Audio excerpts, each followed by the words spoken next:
Hey guys, thanks for joining me on my channel. I would like to go over what we went over yesterday. We were talking about inserts, and the type of inserts that I got were, I have one pair that were prescribed, and I had my Good Feet store pair that I had bought. I had actually bought two pair. These are $400 each. Unfortunately, I did not have a Good Feet story, and I was really sad about that. I thought the next step was to get a customized pair, which is when they cast your feet. They actually put your feet in, it's like a cast, like a mold, and they customize this to your feet. The reason why I was saying that it was so important that if you've had long-term foot pain, that to get a podiatrist first. The reason why I was saying that was because I really want you to get a grasp of what's going on with your feet. Now, when I first got my podiatrist, I got my first x-ray. The x-ray showed that I had a bone spur. I suspected that I had more than that going on, but I settled for the reasoning of the bone spur. I did the NSAIDs, which is your ibuprofen. I did lotion. I did another NSAID, meloxicam. And when I did these three, I did not realize that when I took the ibuprofen and the meloxicam and the lotion, that these things were only very, very temporary. I thought that if I didn't take ibuprofen all day long, that it would not affect me. I took one ibuprofen to last me through my shift. I did this for a few months. That did not end well for me. So that's why I say, like, if you're taking ibuprofen to relieve your foot pain, I really highly suggest that you get a urinalysis just to check the function of your kidneys for however long that you've been doing it. If you've been doing it for a couple of weeks, that's not bad. But if you're going into months and feeling like I felt, I'm not taking it, all day long. I'm only taking it once through my shift, that it was going to be okay. It still did not end well. It affected my kidney function. I lost kidney function. And now, because of that loss of kidney function, I'm now on a plant-based diet. That's a whole nother story. But if you have long-term foot pain, I would like to say that to get the podiatrist, get an x-ray. If you don't feel comfortable with the results of the x-ray, put the pressure on to do an MRI, especially if you can afford it or it wouldn't be much out of pocket for you and you have a good insurance or a good doctor who would authorize that MRI for you. Get an MRI. An MRI will really determine what is going on within that foot. The other thing is that when I had gotten these inserts, had I had the MRI first, I would have understood why I couldn't wear these. These were custom. I could not wear them because after I got the MRI, I found out that I had fibroma, plantar fibroma. So plantar fibroma is when you have a growth in your fascia, and you can get one growth or you can get more than one. I had one growth, but now it seems to be growing more. And if I had known about that growth, I would not have been so persistent about getting these. That's not to say that these aren't good for everybody, okay? I'm just saying that for people who have had long-term foot pain or the feeling of walking on a marble, that maybe you need to do something further and get a, like I said before, you're a podiatrist, one who is understanding and really willing to work with you. I had good doctors, and my doctors authorized the x-ray, but I should have been more diligent about the MRI sooner. So I will say that, like, it doesn't hurt to ask. Ask for the MRI. Do what you have to do to find out what's really going on in that foot. In the MRI, it also determined that I had some kind of degeneration, some type of collapsing, and a lot of other stuff. So this is why I am being so adamant about telling you, if you have long-term foot pain, don't just keep buying inserts. I have bought every kind of insert that you can think of. These were like my first inserts. Everybody knows that these are the Dr. Scholl's. Get your number. I paid like $50 for them, maybe a little more, 55.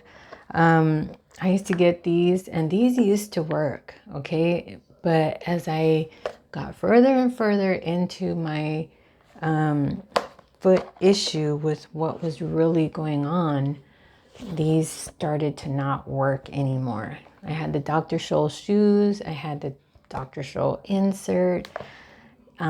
They were not working anymore. I was changing my shoes more often. And if you've had long-term foot pain, I can almost guarantee that you're always on the lookout for a good pair of shoes.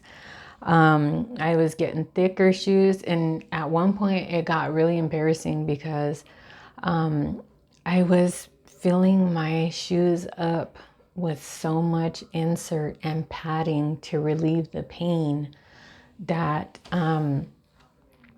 my shoe was like a whole size and a half bigger than what I truly wore. I always wear the skinny jeans. So one time that I had gone out with my kids, one of my kids had actually fronted me off and said, oh, my light turned off.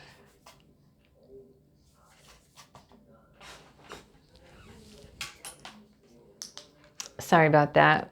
One of my kids had fronted me off and said, like, what are you doing with those shoes? What are those? Like, why are they so big on you?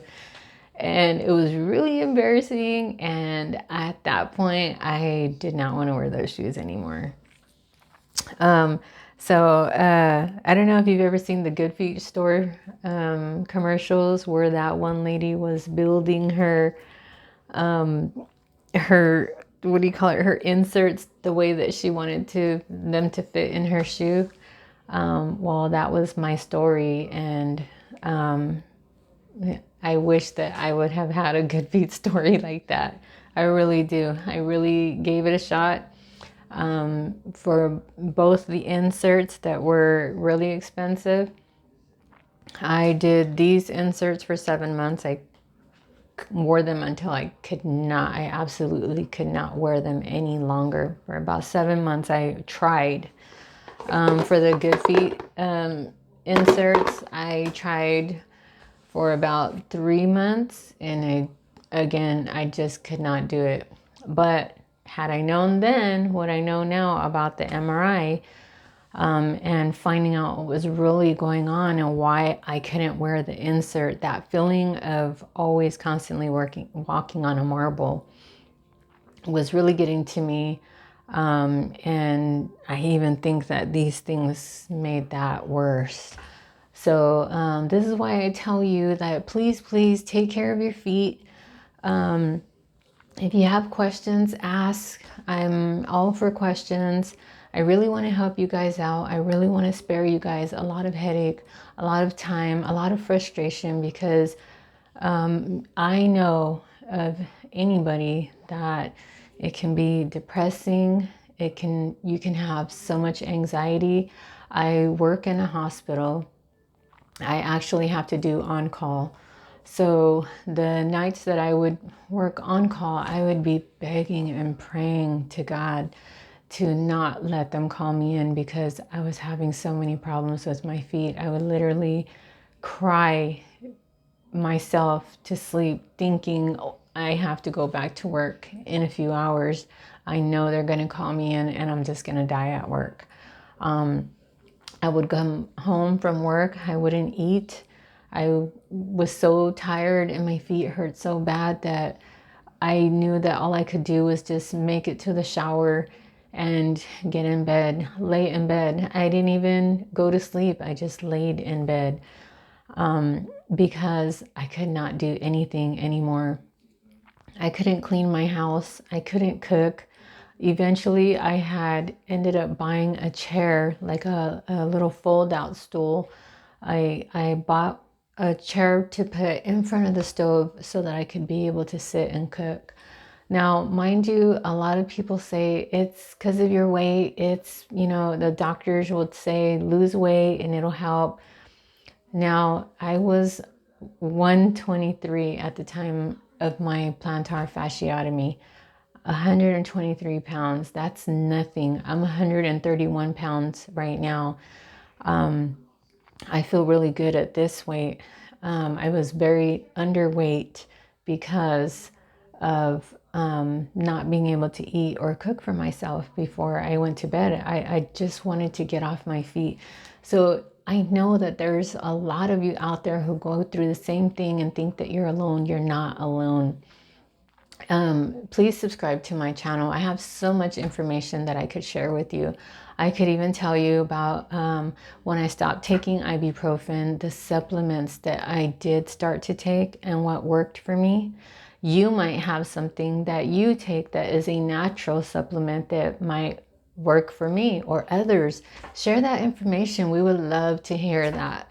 I really want to show you guys those things. I hope that you join me on my channel. I'm really excited to share this information. This is not medical advice, okay? Everything that I tell you is what I experienced through my journey with foot pain. I've had this issue since 2014. The intense pain started within the last 2 years. I had picked up a different position in my hospital. And when I picked up that position, I was so excited about it. Yes, I am on my feet all day long, but for this position, it was extreme because you work your 40 hours a week plus overtime plus on call. It's a lot to it. So when I picked up this position is when my pain and problems really started to get crazy. I mean, crazy, horrible. I would literally be thinking like, what have I done? What did I do? What have I done? So I can share with you about little tips and tricks that you can do to help relieve your pain. Hopefully you're in a better position that I'm in and that you'll listen to some words of wisdom that I have picked up along the way. It's been a long journey for me and I'm hoping to spare you pain, share educational information with you all, and hope that you come along with me with my journey, okay? Don't forget to hit the like button, hit the subscribe button to keep me in the algorithm, okay? You guys have a good one.